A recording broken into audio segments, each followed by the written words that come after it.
Bien, gracias. Buenas noches a todos ustedes, compatriotas, una vez más reuniéndonos todos los domingos.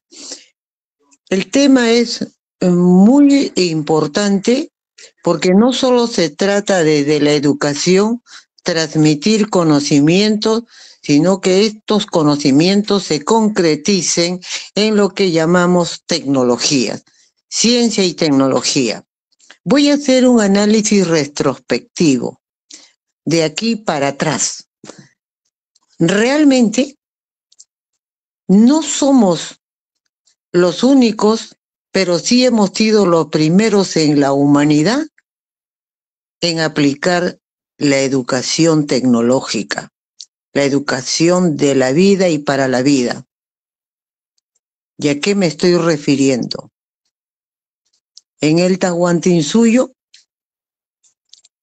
la educación era práctica.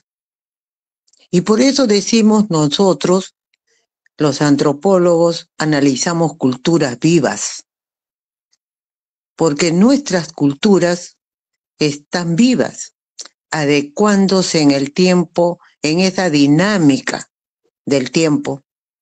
Nuestras culturas no han desaparecido y ustedes lo pueden comprobar. Hace miles de años, cuando el hombre se sedentarizó en una primera instancia y con la mujer crearon, cultivaron, transformaron y aparece la agricultura. Y ahí vemos cómo en nuestras sociedades andinas el hombre y la mujer trabajando juntos sembraban. El hombre ponía la semilla, horadaba la tierra, ponía la semilla y la mujer con su pie apisonaba suavemente la tierra ocultando la semilla. Pero en su espalda cargaba a su niño, a su crío. Y él desde tierna edad miraba lo que sus padres hacían en el campo, la agricultura, que después iban a cosechar, después del riego. Ese niño estaba aprendiendo la educación de la vida y para la vida. Y así lo vemos también desde la historia en las primeras fábricas textileras que registra la historia nuestra, los obrajes. Y también en lo que registra nuestra historia, que los cronistas, los primeros cronistas, dan referencia de aquello cuando hombres y mujeres trabajaban y extraían los metales a flor de tierra, o sea, minería, a flor de tierra. No destruían la naturaleza. Se recibía esa enseñanza directa hasta que llegan los españoles y hacen una especie de información de estatus diferenciales entre quienes deben aprender y quienes no, quienes están destinados a llevar una educación entre cuatro paredes y quienes no. Me estoy refiriendo a la escuela.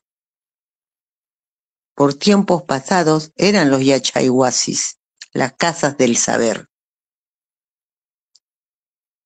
Y de esta manera llegamos a la colonia, una educación clasista, memorística, escolástica,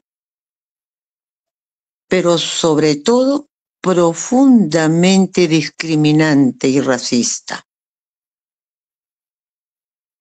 Se enseñó simplemente para poder tratar supuestamente de igual a igual, aunque nunca se dijo, aunque en la ley de Indias está, entre los indios, los mestizos más que nada, como Garcilaso, y los españoles. Y así llegamos rápidamente al siglo XIX. A principios del siglo XIX, 1809, 1810, ya estaba transformándose el mundo. Ya estábamos en un sistema que se llamó el liberalismo. La esencia de la naturaleza es el hombre. Estamos en un sistema donde estamos tumbando las murallas del mundo feudal para entrar en aquellas villas, en aquellas nuevas ciudades que empezaban a levantarse mirando hacia el mar. Ya no eran ciudades mediterráneas, o sea, el interior de los continentes. Ya no, ahora es mirando al mar, porque estamos globalizados desde esa época y había que cruzar el Atlántico para llegar a América. ¿No es así? Y en 1809, 1810 se está planteando de una manera revolucionaria que había que enseñar a nuestros hermanos de los pueblos originarios nativos, definidos como indios, señalados como indios, a una educación técnica, perfeccionándoles en lo que ellos conocían más, el campo, la agricultura. Proyecto que no se realizó, porque ahí nomás vinieron los problemas de la independencia, de los movimientos convulsionados por la lucha contra los españoles, sacar a los españoles de nuestros territorios. Pero ¿quién propuso esa primera reforma liberal de la educación en el indio? Un oidor criollo de la Real Audiencia de Lima. Oidor nacido en Valparaíso, en Chile, pero, o sea, acuérdense que Chile era parte del virreinato del Perú. Miguel de Izaguirre, que la historia oficial nuestra no lo menciona, no lo señala y menos lo recuerda. Pero vamos avanzando y llegamos a las primeras décadas como tiempos bisagra entre el siglo XIX y el siglo XX. Y hay un proceso revolucionario por primera vez en las comunidades altoandinas, sobre todo en lo que antes era y se conocía así el Alto Perú, hoy Bolivia, pero de los grupos étnicos aymaras, que no señalaban las fronteras políticas burguesas. Los aymaras no tienen esas fronteras. Y entonces en el altiplano puneño, Perú, se llevó a cabo también este sistema de práctica de las escuelas indigenales, o sea, las escuelas Ayu, creadas, construidas y con un sistema de contenidos de enseñanza estrictamente técnicos ligados al campo, pero con una visión de intercultural, horizontal y sobre todo de reciprocidades de conocimientos. Una educación muy avanzada. La comunidad representativa aymara en el Alto Perú, Huarizata. Ahí llegó el gran maestro peruano José Encinas. De esa experiencia, él va a sacar su tesis doctoral en educación, la famosa Escuela Nueva, con su gran discípulo, Gamaliel Churata, aymara también. Pero ¿qué pasó? Los gamonales de siempre, tanto del Perú como de Bolivia en ese entonces, y siempre fue así, porque en la colonia allá cuando recién llegaron los españoles, acuérdense que una vez les dije que se formaron y dijeron a los curas doctrineros que llegaban a los primeros que había que enseñarles la doctrina, la fe, ¿no? Y entonces se les empezaba a enseñar a los pequeñitos y se dieron cuenta que aprendían muy rápido, porque eran muy inteligentes, estaban bien nutridos, mientras que los niños de Europa no aprendían con esa rapidez como sí lo hacían acá los niños. Entonces se informa al rey y consideran que eso era muy peligroso y había que cortar esa enseñanza de las doctrinas, ¿no? Enseñando el catecismo. Bueno, algo parecido ocurrió en pleno siglo XX ya con los gamonales, donde se prohibió la experiencia de Guarizata, las escuelas Ayu, y se ordenó que se destruyeran, que ya no enseñasen los maestros de las comunidades, educación intercultural, tecnológica para el campo, porque era peligroso. Y ahí nació el lema: indio instruido, indio perdido. Había que eliminar la enseñanza de la educación a los indios en la mentalidad de las repúblicas aristocráticas y plutocráticas que heredamos de 1821 y de 1824 con la traición que fue la capitulación de Ayacucho. Entonces, seguimos avanzando y habría que esperar recién cuando se aplica el Plan Marshall a los 5 años de la guerra, de la terminada la Segunda Guerra Mundial, y vienen capitales frescos, supuestamente para dinamizar los parques industriales que empezaban a aparecer en el Perú. Lima fue una de ellas, la central, la avenida Argentina, estaba llena de fábricas, sobre todo de ensambladoras de carros. Acá se ensamblaban Ford, Chevrolet, ¿no? La línea blanca, o sea, de electrodomésticos, la General Electric, aquí se llamó Imaco. Se fabricaban cocinas, se ensamblaban también, pero había que tener la mano de obra calificada. ¿De dónde sacarla?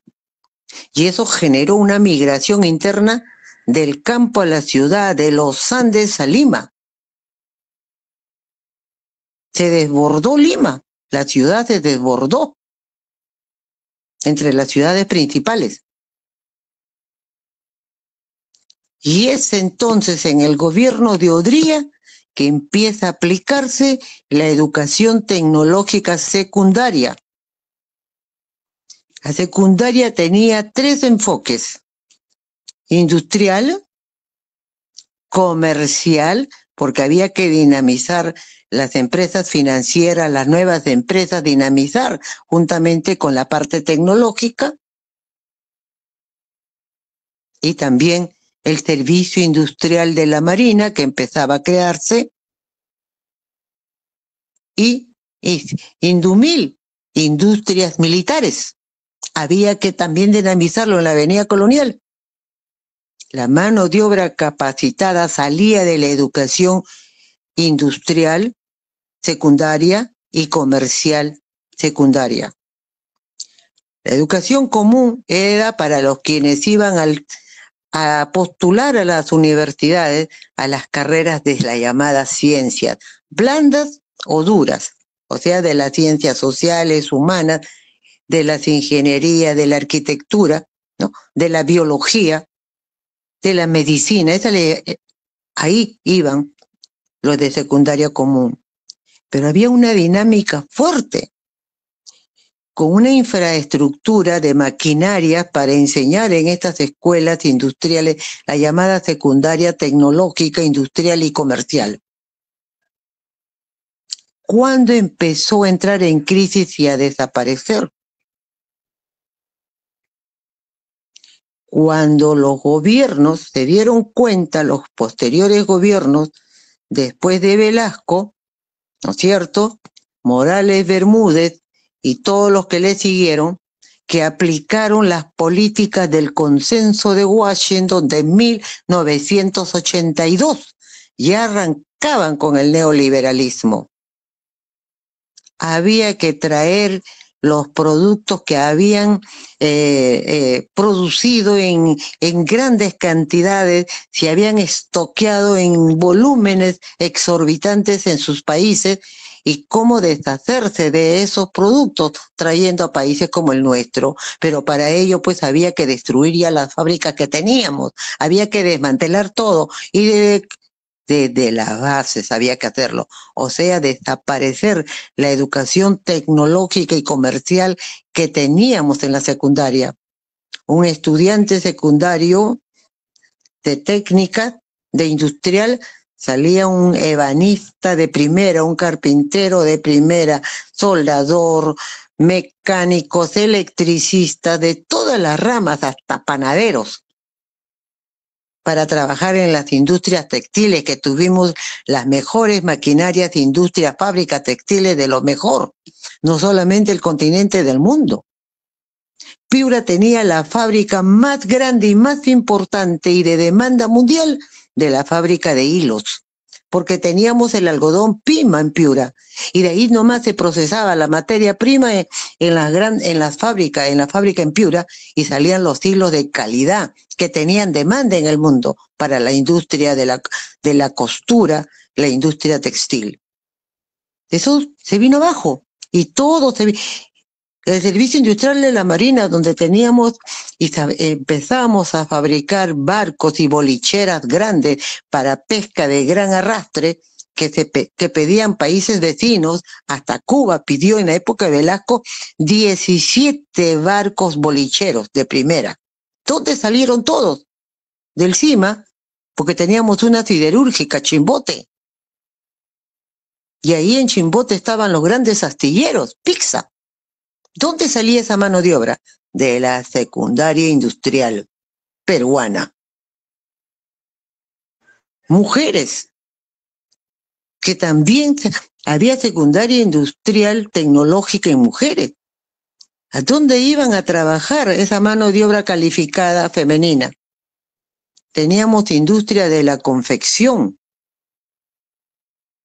Teníamos industrias muy propias para la mano de obra mujer,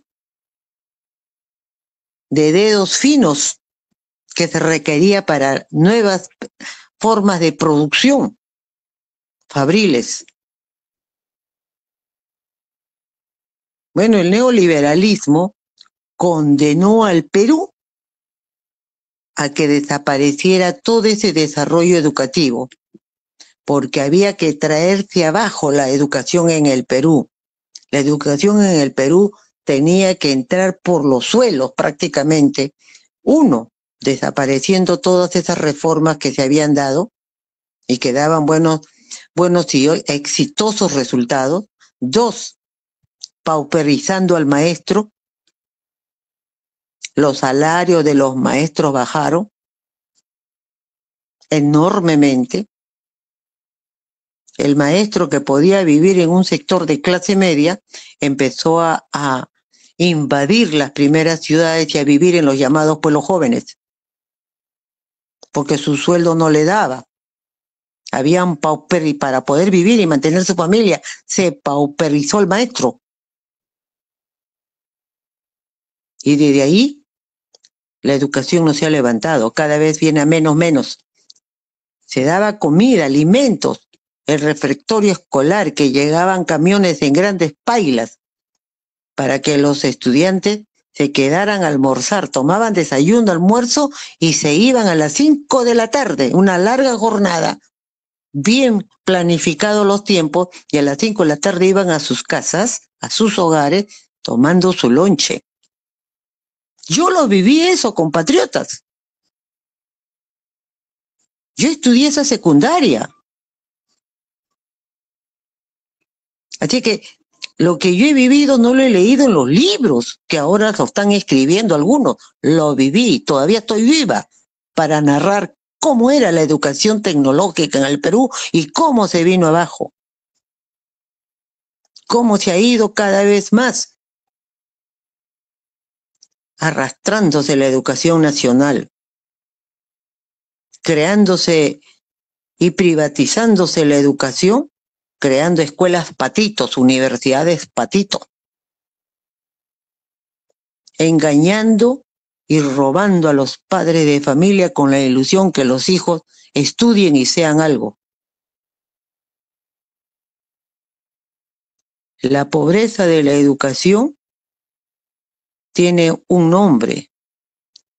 Los gobiernos en los diferentes partidos políticos corruptos que han tomado el Estado y se han lucrado del Estado, donde millones y millones de soles se pierden en corrupción año a año, denigrando a nuestros niños, a nuestra juventud, pero sobre todo al sistema económico nuestro. Si podemos resumir, la educación tecnológica en el Perú es el pilar fundamental por donde debe empezar aquello que decimos la revolución educativa, el desarrollo de los pueblos parte de la educación, pero de este tipo de educación de la vida para la vida. Y tenemos que levantar siquiera aquello que existió con éxito, que experimentamos nosotros en nuestra sociedad con éxito y que todavía podemos manifestar abiertamente la necesidad de crear y regresar. Fíjense ustedes, regresar décadas atrás como era la educación tecnológica en el Perú. Hay que recrearla otra vez en nuestros tiempos. Pero me dirán, ¿y cómo se puede? Sí se puede hacer, solamente eliminando la corrupción. Y no digo ni a nivel nacional, solo en el sector de educación. Ese monstruo que tenemos de Minedu. Ahí se tiene que eliminar la corrupción en el Ministerio de Educación. Y con solamente ese dinero que se tiene, bien podemos empezar la revolución educativa tecnológica en nuestra patria. Me quedo aquí, compatriotas. Gracias, doctora Alicia Jiménez, por su exposición brillante. Compatriotas, esta escuela se está transmitiendo no solamente vía Google Meet, también se está transmitiendo a través de Facebook en una página que lleva el mismo nombre, Escuela de Formación Política Ideológica Antauro Humala. Y ahí queda grabado toda la escuela que se está transmitiendo. Compatriotas, cada domingo vemos, por ejemplo, que hay muchos compatriotas que se están agregando como seguidores, ¿no?, de la página de Facebook, y hay muchos me gusta. Entonces es importantísimo que todos, compatriotas, compartamos la página Facebook a nuestros amigos. ¿Por qué? Porque de esta manera nosotros le mostramos a nuestros amigos y al pueblo mismo que hay una esperanza, que hay realmente un verdadero cambio, que hay un líder, hay un partido político con un líder que plantea grandes cambios en nuestro país y que todo ello puede ser posible. Entonces, compatriota, todos tenemos la obligación, el deber de compartir la página Facebook y a todos nuestros amigos. Bien, compatriotas, vamos ahora a dar el tiempo a nuestro siguiente expositor, el doctor Máximo Grillo Annunziata. Doctor Máximo Grillo, adelante, su tiempo. Gracias, compatriota. Disculpe la tardanza, pero estoy con una faringitis. y antes de venir he tenido que estar haciendo gárgaras. Bueno, compatriotas, en primer lugar quiero felicitar a la excelente exposición hecha por la profesora Alicia. Felicitaciones, Alicia, muy buena tu exposición. Y quiero hacer referencia para que se comprenda por qué estamos como estamos y remontarme hasta la rebelión de Tupac Amaru. Miren, compatriotas, desde la rebelión de Tupac Amaru a la fecha, siempre se ha sostenido que indio ilustrado es indio rebelde. Y si tú no quieres que el indio se te subreve, manténlo en ignorancia, pues, simplemente. Así es la cosa. Se ha hecho de la ignorancia un arma política de opresión. Y el solo hecho que el Perú tenga la tasa de analfabeto más alta de América del Sur convierte a nuestro país en la vergüenza de América. Lo repito, el Perú tiene la tasa de analfabeto más alta de América del Sur. El primer país de América del Norte, del Centro y del Sur, que acabó con el analfabetismo fue Cuba, bajo el gobierno de Fidel Castro. El segundo país que radicó el analfabetismo de América fue Venezuela, bajo el gobierno del comandante Hugo Chávez. Y el tercer gobierno que radicó el analfabetismo de América fue Bolivia con Evo Morales. Y el cuarto país que va a abolir el analfabetismo va a ser el Perú con Antauro Humala, porque esa es la misión que nosotros nos hemos dado y de la cual nos vamos a encargar. ¿Cómo es posible, compatriotas, que el Perú haya llegado a tener la tasa de analfabeto más alta de América del Sur? ¿Cómo es posible que el Perú haya llegado a tener los índices del coeficiente de inteligencia más bajos del planeta? Lo que nos convierte en los más idiotas del planeta Tierra. ¿Cómo es posible que en el Perú todos los años ocupamos el último lugar del mundo en educación? Lo que nos convierte en los más ignorantes del planeta. Eso, compatriotas, solo puede ser posible si es el resultado de una planificación. La ignorancia, la invisibilidad, las enfermedades, el 70% de niños anémicos, todo eso ha sido planificado, compatriotas. Métaselo en la cabeza. ¿Quién lo ha planificado? Las clases dominantes. Ellos, los que siempre han gobernado este país. No es producto de la casualidad. Ningún país llega a esas condiciones, sino como objeto de una conspiración. Siempre se sostuvo desde la rebelión de Tupac Amaru que indio ilustrado es indio rebelde, compatriotas. Por eso hay que mantenerlos en ignorancia. A través de todo el siglo XX, se sostuvo de que la ciencia produce ateos, que los ateos se vuelven comunistas, que los comunistas hacen paro, huelga, arman sindicatos, arman guerrillas, etcétera, etcétera, etcétera. Si tú no quieres ni huelga, ni sindicatos, ni guerrillas, ni nada por el estilo, no tengas ciencia más, ¿verdad? Y así hemos llegado al triste papel de ser lo más atrasado y lo más ignorante de toda la esfera terrestre. Pero nosotros vamos a acabar con eso, compatriotas. Porque nosotros vamos a hacer asequibles al pueblo la educación y el conocimiento. Porque esa es nuestra meta. Piensen, compatriotas, miren la falta de infelices que están en el Congreso. Miren la falta de infelices que están en el Ejecutivo. ¿Alguno de ellos lo va a hacer? ¿Alguno de ellos lo hizo? Nunca, compatriotas. Y no les interesa, porque son agentes del imperialismo. Como dijo bien claro la profesora Alicia, en el Perú hubo un intento de hacer una educación en función, ¿no? En función de un plan de industrialización. Para hacer fracasar ese plan de industrialización, nos vinieron con el cuento de la globalización.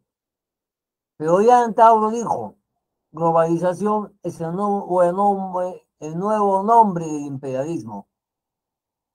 Repito, Antauro ya lo dijo. Globalización es el nuevo nombre del imperialismo. Y con ese cuento, simple y llanamente destruyeron nuestro naciente proceso de industrialización.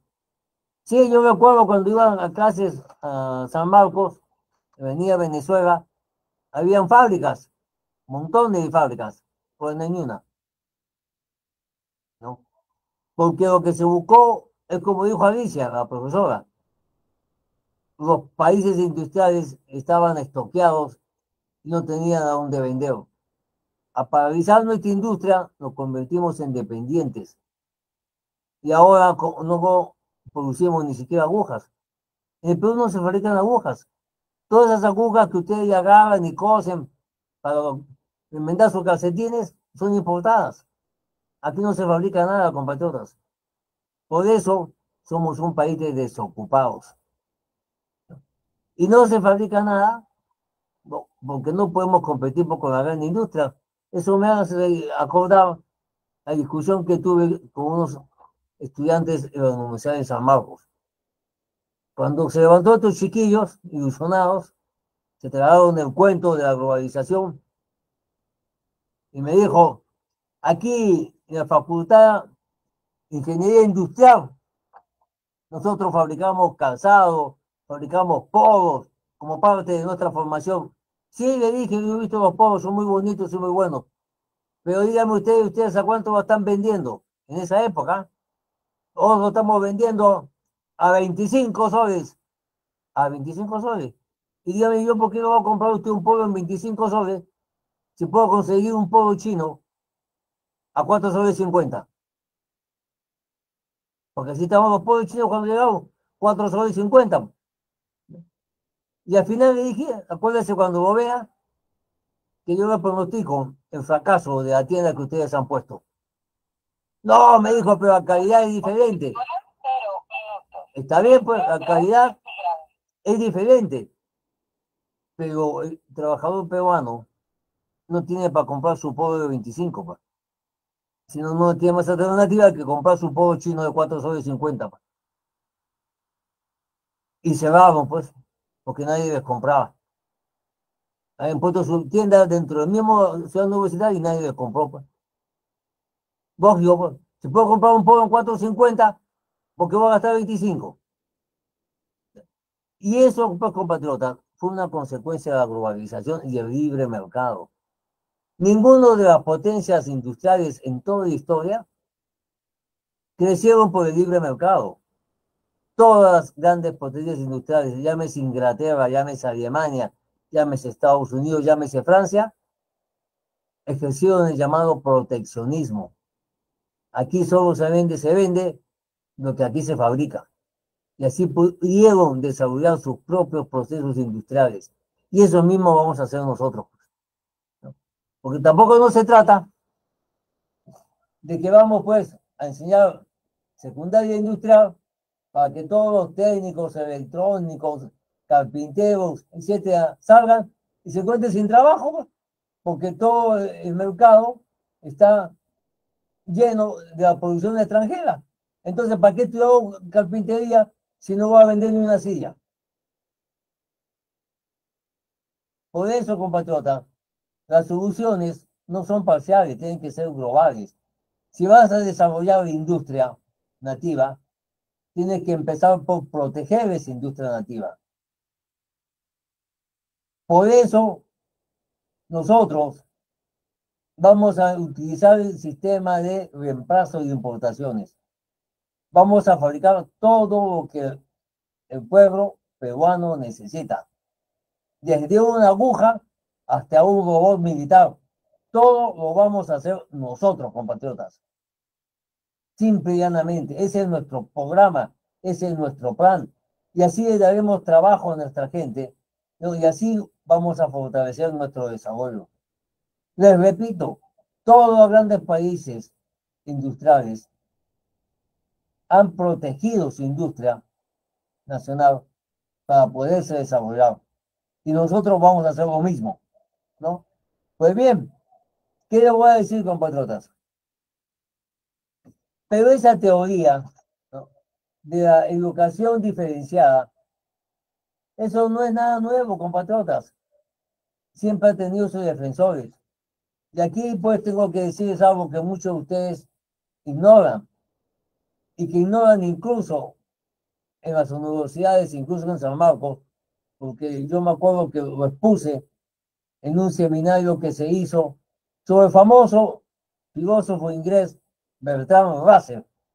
Bertrand Russell, considerado el principal filósofo inglés del siglo XX, padre de la lógica matemática y de las matemáticas modernas, premio Nobel de literatura. Su famoso Tractatus de lógica, donde se rompieron la cabeza a todos los lógicos y los matemáticos para descifrarlo. Pero lean el libro de Bertrand Russell, La ciencia, la sociedad, la nueva sociedad. ¿Y qué dice Bertrand Russell al respecto en sus libros? Se lamenta, compatriota, este gran filósofo europeo, premio Nobel, padre de la lógica moderna, la lógica matemática, se lamenta que la falta de guerras no disminuya la población en América Latina. Y Bertrand Russell aconseja, ojo con esto, compatriotas, aconseja sembrar virus y bacterias en los lagos, lagunas y ríos de América Latina para disminuir nuestra población. O sea, un genocida de mierda, pues. Eso, un genocida. Y acá en el Perú, no, en ese seminario, era en su honor a este gran pensador que había planteado la lógica matemática contemporánea y querían juntar el plan genocida para América Latina de Bertrand Russell. Y cuando yo pedí uso de la palabra y lo denuncié, se armó un escándalo, porque quedaba claro que esa propaganda del pensador padre de la lógica matemática era un simple agente imperialista genocida. Pero eso no es lo único que dice Bertrand Russell. Dice también lo que ha explicado la profesora Alicia, la educación diferenciada. ¿Qué plantea Bertrand Russell? Dice que debe haber dos educaciones. Una para los que van a mandar, la élite, y los otros que son los que van a obedecer. Que hay que darle prioridad, dice, ¿no?, a la alta sociedad, en este caso dice, ingresa, pero también a nuestros salarios de cada país, para que a sus hijos les den la mejor educación que se pueda alcanzar. Y para el pueblo, dice Bertrand Russell, hay que darle una educación para que no salga de su condición supeditada. Esa es la democracia inglesa, pues. Ese concepto de educación existe hasta ahora en Inglaterra. En el colegio, en Inglaterra, ya te dicen qué vas a estudiar tú y qué no. Así, ¿qué vas a estudiar tú y qué no vas a estudiar? No. Tú vas a ir a la universidad, y a otro dicen, no, tú te vas a la escuela técnica, y a otro dicen, tú te vas a limpiar pisos. Estas son tus calificaciones. ¿Qué más dice Bertrand Russell? Escuchen, compatriotas, para que vean cómo esas actitudes son actitudes traídas por los occidentales a nuestro país. Mientras la profesora Alicia nos explicaba de cómo el niño de la espalda de su madre aprendía cómo se trabaja la tierra y aprendía todo lo que tenía que hacer, son los europeos los que traen la educación diferenciada. ¿Qué dice Bertrand Russell, el principal filósofo del siglo XX inglés? Que debe haber una educación para la élite y otra para el populacho. Pero, dice, pero, si vemos que dentro del populacho hay un muchacho que resalta y promete, tenemos que jalarlo para nuestro grupo y darle esa gran educación. Siempre y cuando, dice Bertrand Russell, se olvide de sus orígenes y trabaje junto con la élite. Pero, dice Bertrand Russell, Si este muchacho inteligente y capacitado sigue relacionándose con sus orígenes sociales, debe ser llevado de inmediato a la Cámara de la Muerte. Eso dice Bertrand Russell, compatriota, el premio Nobel, padre de la lógica moderna, padre de la lógica matemática. Y esa es la mentalidad de los occidentales, y esa es la mentalidad que sigue acá, compatriotas. Durante la época de la guerra interna, ¿qué decían acá en el Perú? Sendero, la consecuencia, lo que los hermanos van a la universidad. Y eso lo dice el informe del Servicio de Inteligencia. Ese informe, publicado en la revista Oiga, que a su director le costó tener que salir huyendo porque lo iban a matar. Ese informe, en el cual se habla del excedente poblacional nocivo. ¿Quién es el excedente poblacional, nocivo en el Perú? Los serranos, los provincianos, los amazónicos, esos que están de más en esta tierra. Es un excedente poblacional nocivo. Esa es la mentalidad del fujimorismo, compatriotas. Esa es la mentalidad y los planes de la derecha peruana, siguiendo los dictados de Bertrand Russell. Por eso, compatriotas, si no sabemos eso, no vamos a entender los hechos ocurridos en nuestro país y que ocurren en la actualidad. Pues bien, ¿y por qué se planteaba el excedente poblacional nocivo? Porque había sido reactivado el famoso plan del genial ministro japonés Toho, el verdadero cerebro de la guerra de Japón en la Segunda Guerra Mundial, y que tenía entre sus planes repoblar el Perú con 2 millones más de japoneses, que iban a venir acá, no con una mano atrás y otra adelante como llegaban los primeros inmigrantes, sino con capitales japoneses para apoderarse de todos nuestros recursos y apoderarse de todas nuestras tierras. Y incluso en el gobierno de Fujimori, aquí se llevó a cabo un Congreso Internacional de 16 para discutir y aplicar ese proyecto actualizado por el Fujimorismo. Eso es lo que busca la Keiko. Eso es lo que busca el Fujimorismo. Por eso, estilizaron a 850.000 mujeres peruanas. Estas 850.000 mujeres peruanas, a ser estilizadas, ha significado una reducción de cerca de 8 o 9 millones de peruanos más que deben existir en este momento. Porque esas mujeres no parieron y por lo tanto no tuvieron un hijo que se reprodujera. Y se ha evitado que actualmente seamos 8 o 9 millones más de peruanos. Ese plan siniestro, compatriotas, forma parte de las teorías políticas y geopolíticas de los occidentales, del imperialismo yanqui, de los ingleses, de todos ellos, compatriotas, y de la clase dominante. Hasta el día de hoy se sigue afirmando, ¿no?, que el choro instruido es choro rebelde. Y en el informe del Servicio de Inteligencia de Montesinos se dice claramente que la subversión armada es obra de los serranos resentidos, ¿no?, que quieren tomar el poder.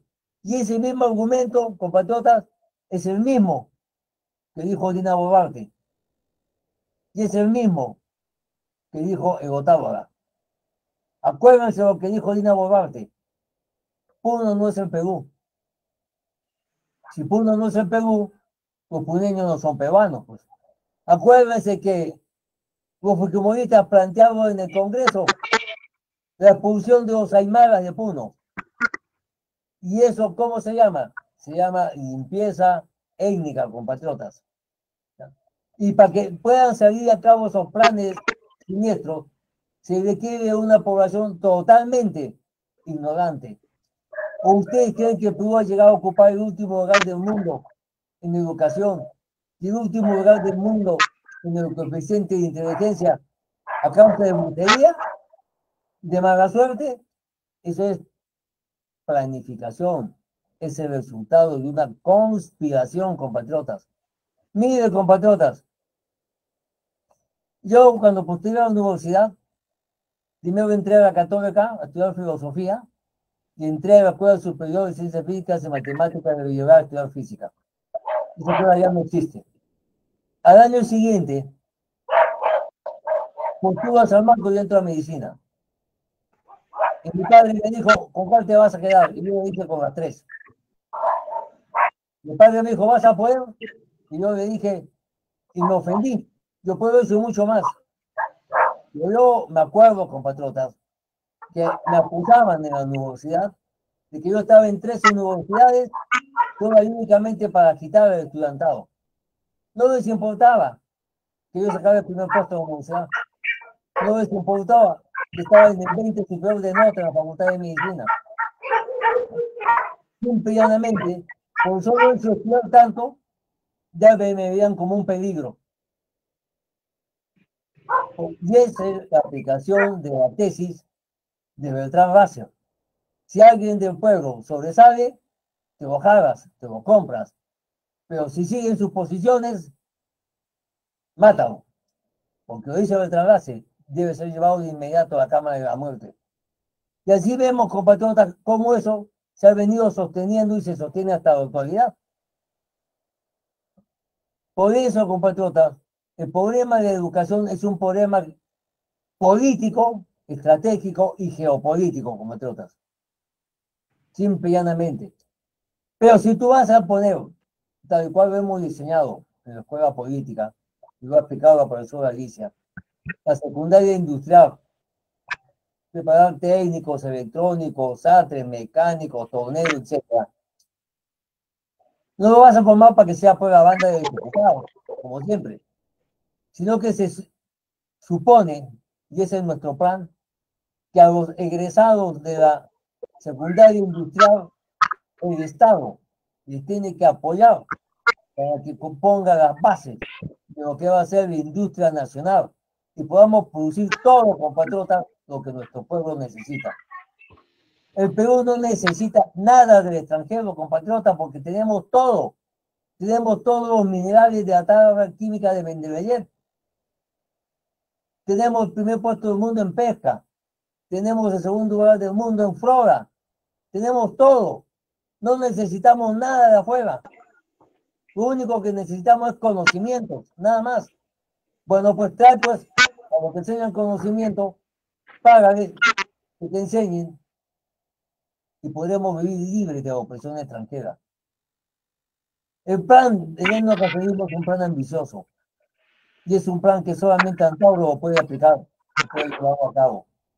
¿Usted cree que algunos de los miserables, despreciables, infelices que están en el Congreso o que están en el Ejecutivo van a resolver algunos de los problemas del país? ¿Por qué siguen en el gobierno? Porque se están llenando los bolsillos, pues. A mí no me van a decir que cuando Dina y Otávola le regalan a los judíos las minas de uranio y de litio, ese ha sido un regalo gratuito, pues. Yo me estoy chupando el dedo hace tiempo que dejé de ser inocente. Lo que pasa es que esta gente, a diferencia del imbécil del Castillo, que guardaba la plata en el baño de Palacio, estos otros entreguistas les pagan en cuentas cifradas en el extranjero. ¿Por qué ese entreguismo no es gratuito, compatriotas? ¿Quién cree que esa mina ha sido entregada gratuitamente?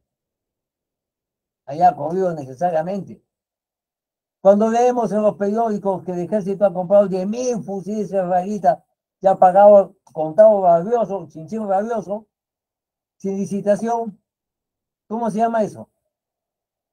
¿Cómo se explica? Se explica con un solo nombre. Coima, pues, cuadra la mía. Así simplemente. Porque si no, ¿por qué no hicieron licitación? Estamos en manos de una clase política absolutamente delincuencial. Absolutamente delincuencial, compatriotas.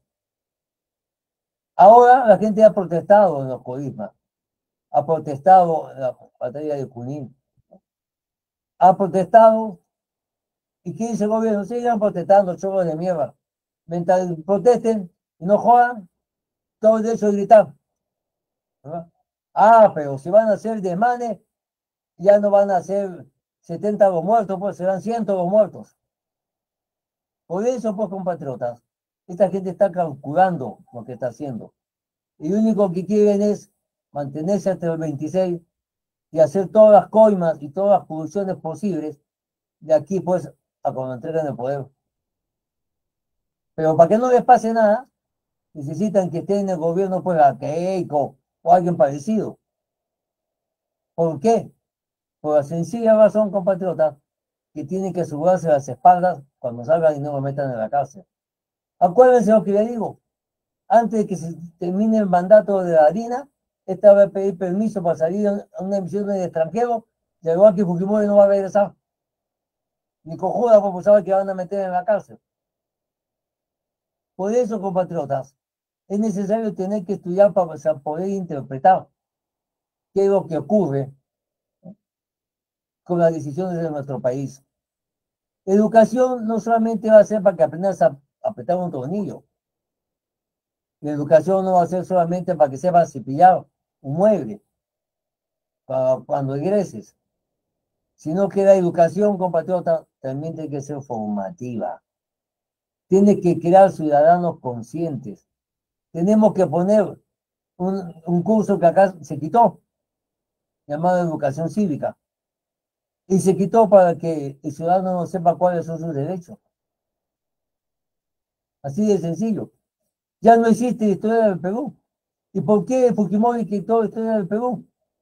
Para que no se pueda desarrollar y crear y desarrollar una conciencia nacional. Quitó la geografía del Perú. Ya no se enseña historia del Perú ni geografía del Perú, ¿no? Lo han quitado para que no haya identidad nacional. Porque tú no te puedes identificar con lo que no conoces, pues. De allí la importancia que educación debe ser una educación patriótica, que forme el sentimiento patriótico en las nuevas generaciones. Por eso, pues, compatriotas, la educación para nosotros no solamente es un aspecto de desarrollo económico industrial, y científico y tecnológico, sino que también es una formación política. Si no tienes una población con identidad nacional, si no tienes una población con sentimiento patriótico, nunca vas a poder llevar a cabo ninguna misión, ninguna tarea. De ahí la importancia, compatriotas, para que podamos tomar la educación como una herramienta de liberación nacional y darle a nuestro pueblo los derechos que tiene. ¿Cómo es posible que se hayan atrevido en la época de Fujimori a tasar como excedente poblacional nocivo a los provincianos? Está en el informe del Servicio de Inteligencia del Perú. Ellos son los que lo dicen, ¿verdad? Seamos claros, los militares peruanos durante el gobierno de Fujimori decían que los provincianos eran un excedente poblacional nocivo. Eso está publicado en la revista Oigan, que publicó todo el informe. Entendemos, pues, por qué mataban a los ayacuchanos, a pulimeños y a toda la gente de provincia como ratas durante la guerra interna. Obedece a esa concepción. Y esa concepción es la concepción desarrollada por el Pentágono sobre la base de las estrategias diseñadas por el premio Nobel inglés genocida y racista Bertrand Russell. Ahí están sus obras, lean, vayan a la biblioteca, ahí van a encontrar. Por eso, compatriotas, nosotros vamos a desarrollar el sentimiento patriótico en los colegios.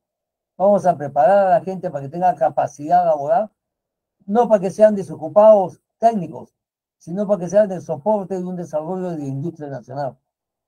Le daremos prioridad a las pequeñas y medianas industrias, porque más no vale, pues, compatriotas, tener aunque sea 40 pequeñas industrias para que abastecan de zapatos, que tener una sola transnacional de zapatos para que dar el zapato a todo el país y queden sin chamba los zapateros nacionales. Por eso no estamos resolviendo el problema social ni el problema económico. Y es por eso, por nuestro planteamiento, compatriotas, que el imperio nos considera su principal enemigo. El imperialismo no quiere pues que Ingrid Bazán es una peligrosa o alguien por el estilo. Ellos no son peligro para nadie, compatriotas. El peligro real para los intereses del imperialismo y el colonialismo es el etnocacerismo. Y ellos lo saben perfectamente. De allá la importancia, compatriotas, de lo que significa nuestro movimiento. Fuera del etnocacerismo y fuera del Antauro no hay nada, compatriotas. No existe ninguna otra posibilidad ni alternativa. Solo el etnocacerismo puede resolver los problemas del país. Y eso es lo primero que tenemos que tener en cuenta. Por eso, la educación va junto con la reforma política. Y ya hemos dicho, compatriotas, en nuestro gobierno, los libros y los cuadernos los va a dar el Estado a los escolares. Y la nutrición también la va a dar el Estado. Como dijo la profesora Alicia, cuando nosotros éramos escolares, Alicia, yo, en los colegios daban alimentos a los escolares. Le daban desayuno, le daban almuerzo. Ahora no les dan nada, y más encima les quitan. Hemos caído en una situación, compatriotas, de la cual recién nuestro pueblo se viene dando cuenta. Y se viene dando cuenta gracias a que el etnocacerismo lo está ilustrando. Fuera de nosotros, compatriotas, ¿quién más enseña política y ciencias en el Perú? Somos nosotros, compatriotas, nada más, nada más. De allí la importancia de la educación. Miren, compatriotas, ¿cómo pudo Alemania en su momento enfrentarse a los grandes imperios coloniales de Inglaterra y de Francia? Si carecía de los grandes territorios coloniales que tenían esas otras naciones. Lo hizo sola y únicamente sobre la base de la educación, dirigida a un proceso de industrialización, y que le fue tan bueno de que la producción industrial de Alemania le quitó todos los mercados a Inglaterra y a Francia, porque sus productos eran mejores. Y eso determinó tanto la Primera como la Segunda Guerra Mundial. ¿Cómo es que lo estamos viendo en la actualidad? El gran salto científico y tecnológico de China ha arruinado a los Estados Unidos. Ya les dije la semana pasada que la deuda del Estado norteamericano con el extranjero es más de 7 billones de dólares, a lo cual tiene que sumarle la deuda interna. La suma de las dos deudas es más de 3 años de presupuesto general y total de Estados Unidos, su presupuesto anual, su Producto Bruto Interno. Para salir de ese entrampe necesita la guerra. Y ahora está proyectando la guerra a Venezuela para apoderarse del petróleo. Y acá, para apoderarse del litio y del uranio. No se olviden, compatriotas, no se olviden que conforme Isaú planteaba expulsar a los aymaras de Puno, el Congreso peruano en abril de este año aprobó que los miles de soldados norteamericanos están autorizados en usar sus armas en acciones de interdicción en nuestro país. Y eso significa que ustedes van a ser testigos cuando los marines arrojen napalm y metralla sobre nuestro pueblo, porque el Congreso peruano lo ha autorizado, compatriotas. Repito, el Congreso peruano ha autorizado que los soldados norteamericanos usen sus armas en nuestro país.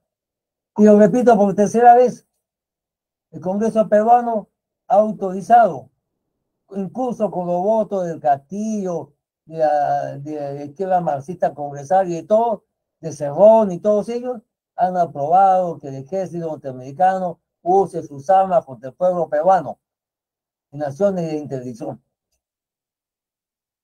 Por eso, compatriotas, los que estamos lúcidos en el problema, los que estamos en el etnocacerismo, sabemos lo que se nos acerca y hemos aceptado el reto por la patria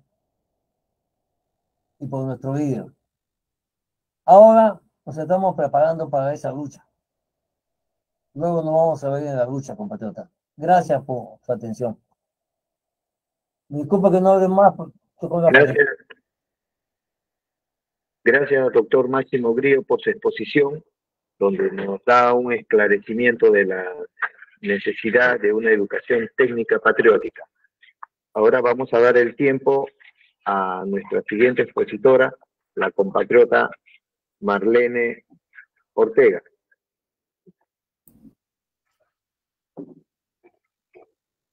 Buenas noches, apreciados compatriotas. Siempre es un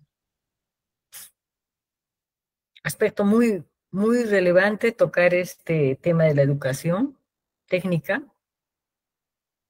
Y permítanme explicarles de esta manera de repente muy sencilla, pero la educación peruana cumple un diseño curricular por competencias.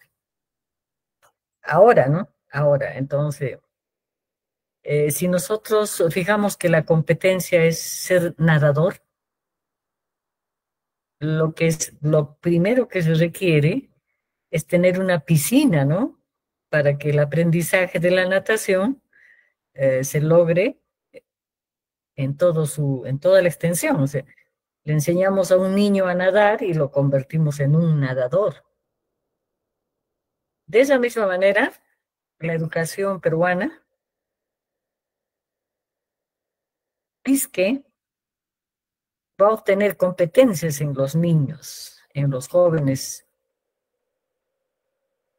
Pero si no hay las herramientas necesarias para lograr la competencia, entonces podemos entender que la educación peruana esté mostrando pues esos estándares tan bajos y hasta vergonzantes que podrían entenderse como que los peruanos somos retrasados mentales, ¿no? O que no tenemos ninguna aptitud para el aprendizaje. Pero esto deriva pues de esta situación a veces hasta risible, ¿no? De lo que han hecho las famosas consultoras cuando diseñan el currículum nacional para tanto la primaria y como la secundaria. Pero aquí hay algo muy triste, ¿no? La educación en el nivel primario y secundario y también el inicial es un disparate. Yo no sé por qué los maestros, el SUTE y todos los demás, ¿por qué no protestan y no dicen algo por esto? Como dijo nuestro maestro, el doctor Grillo, esto está planificado. Esto es producto de una planificación para convertir a los peruanos en unos reverendos tontos, por no decir otra cosa. Ahora entendemos por qué después de pasar el nivel inicial, primario y secundario, un joven peruano no sabe hacer nada. Y si quiere ingresar a la universidad, tiene que tener 2 años de academia. En el mejor de los casos, porque hay algunos jóvenes que están hasta 3 años en la academia y después de eso logran su ingreso a la universidad, hablando de ese tipo de educación. Miren, compatriotas, las áreas de enseñanza para que nuestros jóvenes, niños en primaria aprendan. Área personal social, educación física, arte y cultura, comunicación, castellano como segunda lengua, inglés como lengua extranjera, matemática, ciencia y tecnología y educación religiosa. Pero lo más, por el tiempo no lo voy a explicar, pero esto está en la página de Minedu. Ustedes ingresan www.minero.gov.p, ahí está el diseño curricular nacional. Para primaria son 200 páginas, llena de reverendas estupideces. Y ustedes van a, y la competencia, o sea, ya les dije, ¿no? El diseño es por competencias. La competencia primera, dice, transversal, dice, se desenvuelve en entornos virtuales generados por las TICs. Ustedes creen aquí en Abancay, hasta en Lima y en todo sitio, existe un entorno virtual en el aprendizaje de los niños en sus casas, menos en el colegio. Y dice aquí, gestiona su aprendizaje de manera autónoma. ¿Creen que un niño de primaria en el contexto social, cultural que nosotros vivimos tiene probabilidades de generar autonomía en su aprendizaje? Una reverenda estupidez. Y miren, a mí me cae, pero no sé ni cómo explicarlo, pero miren lo que dice el enfoque del área de matemática. Está dirigida a la resolución de problemas. ¿Y saben cómo define el diseño curricular la matemática? Dice, resolución de problemas es entendida como dar solución a retos, desafíos, dificultades u obstáculos para los cuales no se conoce de antemano las estrategias o caminos de solución. Matemática es un producto cultural, dinámico, cambiante, en constante desarrollo y reajuste. Con razón, los niños que pasan a secundaria y los jóvenes que van a la universidad no saben sumar y restar. No saben las operaciones básicas de aritmética básica, menos te hace necesario para querer hablar en un entorno de ciencia y tecnología. Entonces, esto realmente es un escándalo, pero yo no sé por qué los maestros no lo denuncian, porque son cómplices o son acomplejados. ¿Cómo es la situación? Ahora, el diseño curricular nacional para secundaria. Dice, la primera área, desarrollo personal, ciudadanía y cívica. Ciencias sociales, educación física, arte y cultura, comunicación, castellano como segunda lengua, inglés como lengua extranjera, matemática, ciencia y tecnología, educación para el trabajo y educación religiosa. Y miren lo que dice de las competencias transversales también son las mismas, ¿no?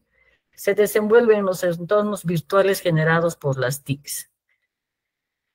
Ni el 1% de la población escolar tiene un entorno virtual. Eso quiere decir internet instalado en casa y computadora con la velocidad adecuada para trabajar en este sentido. Eso no tienen. Quizá en algunos lugares y entornos oligárquicos debe ser, pero acá, por ejemplo, en la sierra, en Abaque, no tienen. Y dice que gestionan su aprendizaje de manera autónoma. O sea, un niño. Lo más básico que se sabe de la ciencia, compatriotas, es que la ciencia es un lenguaje codificado. No puede haber un tal aprendizaje autónomo. No puede haber. Porque si yo quiero enseñar matemática a un joven, le tengo que enseñar, pues, en primer lugar, las leyes con las cuales va a trabajar, ¿no? las numeraciones, sistemas numéricos, tengo que ir en forma gradual aprendiendo la ciencia matemática. Pero aquí en el DCN nacional, o sea, Diseño Curricular Nacional, así está. Y a mí lo que me llama la atención es el concepto de matemática y las competencias que dice un niño, un joven, en la secundaria, debe lograr. Resuelve problemas de cantidad. Resuelve problemas de regularidad, equivalencia y cambio. Resuelve problemas de forma, movimiento y localización. Resuelve problemas de gestión de datos e incertidumbre. Y en la tercera competencia que se debe lograr es más o menos en tercero y secundaria, y ahí recién, ¿no?, están enseñando algo de geometría. ¿Cómo va a poder entender si no tiene la base aritmética ni algebraica para hacerlo? O sea, es un desastre. Es una completa estupidez lo que el Minedu hace con nuestros jóvenes. Y ahí están los resultados, eso estamos viendo ahora. Una población que no es capaz de discriminar la falsedad y la verdad que se emite, por ejemplo, en los medios de comunicación. Claro, si en matemáticas se le va a decir que tiene que resolver problemas sociales, o sea, la gente que ha hecho este diseño realmente pues no sabe ni lo que está haciendo, pero como es una consultora que está asociada a la corrupción, entonces lo hace, ¿no? Pero no sabe ni lo que hace. Entonces, el proyecto de gobierno de la Alianza Nacional Antauro tiene que, en primera instancia, hacer volar por los aires este diseño curricular. Esto no es el diseño apropiado para el Perú. Esto es más que un calco y copia mal hecho de algún lugar en el que han entendido de manera, ya no sé ni qué decir, de manera desgraciada, que el problema matemático es un problema social. Es como mezclar papas y camotes. Es una desgracia terrible. Por esta razón, nosotros, los profesores en la universidad, vemos que nuestros estudiantes tuvieron que pasar 3 años en academias y aún así están mal preparados. ¿Y cómo se puede hablar de ciencia y tecnología cuando sabemos que el lenguaje universal de la ciencia es la matemática? Y la matemática ni siquiera empiezan por lo que es el cálculo. O sea, no enseñan a sumar 2 más 2. No enseñan eso. Seguramente lo repiten, pero una cosa es repetir y otra muy distinta es enseñar. Nosotros los profesores sabemos que el concepto de adición no es un concepto de problema que no tiene cálculo, que no tiene respuesta y que es una incertidumbre total. O sea, desde ese punto de vista, la educación peruana ahora, la que decimos educación básica regular, es una desgracia. Entonces, empezar con una educación técnica, pues mucho más sencillo.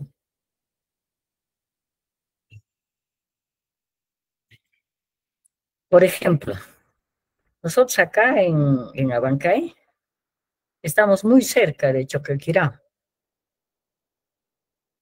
Y cuando vamos a visitar Choquequirá, nosotros podemos entender específicamente lo que significa geometría de forma, lo que significa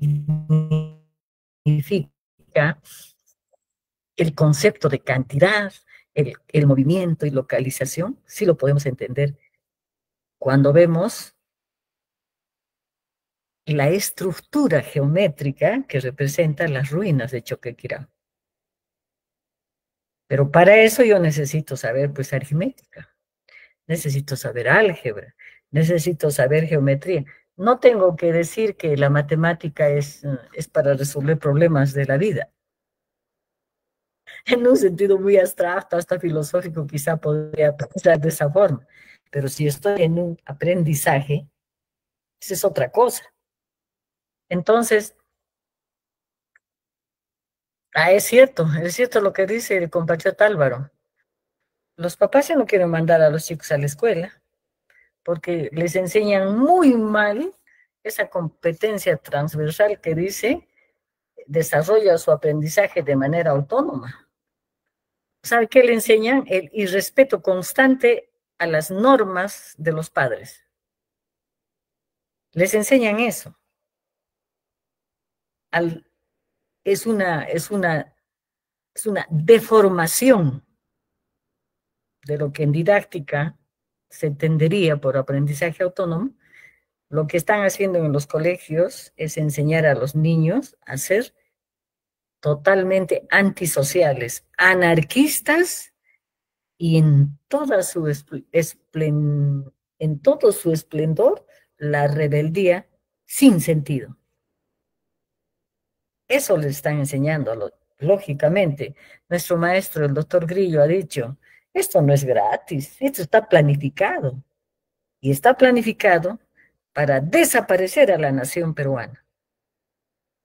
Nosotros en un gobierno tenemos que hacer, como dije, tirar al tacho este diseño curricular y realmente hacer un diseño pensando en nuestros jóvenes peruanos, para que ellos entiendan que nuestra patria es nuestra nación. Y no vayamos a pensar que el Perú sí es libre mercado, pero las grandes economías, esas son nacionalistas. Esas sí protegen su producción. Eso es lo que dijo nuestra maestra Alicia, ¿no? Nosotros teníamos una educación para el trabajo verdadera, pero lo que primero quisieron es desaparecerlo, porque lo que quieren es convertir al Perú sí en libre mercado, al Perú sí desaparecer su industria nacional, en el Perú sí desaparecer la cultura peruana, formar jóvenes que no entienden ni siquiera la razón de la existencia. Claro, con este tipo, si ustedes compatriotas se dan un pequeño tiempito, entran a la página web de Minedu y entran a Diseño Curricular Nacional, ustedes van a quedar espantados y horrorizados de las sandeces que ahí se están escribiendo en 200 páginas y en 250 páginas para deformar a nuestros jóvenes. La alternativa de realizar una educación técnica es de vital necesidad y totalmente urgente, y es recuperar el intelecto peruano de nuestros jóvenes, que está probado. Nosotros fuimos quienes dominamos los Andes. Nosotros fuimos quienes, mediante ingeniería genética de muy alto nivel, creamos más de 4.000 variedades de papas, un número igual de variedades de maíz, alimentos de todo tipo y nivel, por la gran capacidad intelectual que tiene el poblador peruano, lo cual mediante esta educación han llegado prácticamente a extinguir ese intelecto que proviene de nuestro ADN para convertirlo en un simulacro, en un antifaz de desgracia y destrucción. Yo siempre he dicho esto que acabo de decir en todo lugar, pero a nadie le interesa, menos a los profesores del SUTE.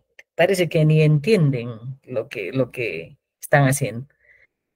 Tenemos una esperanza y es que el gobierno nacionalista que estamos impulsando pueda generar una educación para los peruanos, de tal manera como así lo dicen las potencias, América para los americanos, nosotros tenemos que el Perú para los peruanos.